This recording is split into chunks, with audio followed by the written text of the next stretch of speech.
যখন আমার পিরিয়ডস হয় না, আমি যখন যন্ত্রণায় ছটকাই, তখন তুমি সেটাকে নাটক বলো। বেবি, আমার প্রমোশন হয়ে গেছে। কংগ্রেচুলেশন। আসলে আমি না আজকে একটু আমার বাড়ি যাব, আর তো আমি সব রান্না বান্না তোমার করে দিয়েছি, তুমি খেয়ে নেবে।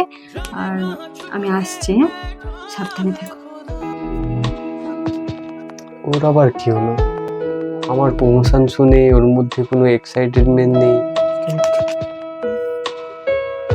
বেবি, আমার না খুব মাথাটা যন্ত্রণা করছে।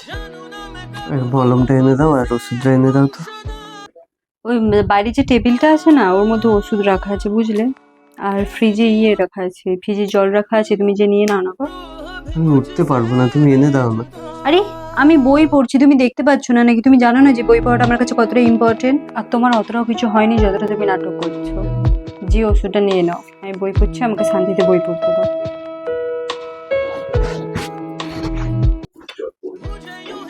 শোনো, দিন দিন তোমার কি হয়ে যাচ্ছে? তোমার ব্যবহারে তো চেঞ্জ হয়ে যাচ্ছে কেন? তোমার বাইরের কারোর সাথে চক্কর চলছে নাকি? সাথে চক্কর? আসলে সমস্যাটা তোমার, আমার না। এই যে আমি তোমার সাথে খারাপ ব্যবহারগুলো করছি না, এটা আমার অবশ্যই খারাপ লাগছে, কিন্তু আমার কিছু করার নেই। যখন আমার পিরিয়ডস হয় না, আমি যখন যন্ত্রণায় ছটকাই, তখন তুমি সেটাকে নাটক বলো। আর যখন আমি কোনো বাচ্চামো করে তোমার কাছে কোনো কথা বলতে আসি, তখন তুমি সেটা শোনো না।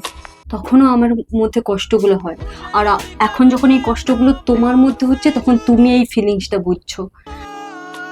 আসলে কি জানো তো, আমি তোমার স্ত্রী, তো ফিলিংস আমার মধ্যেও আছে।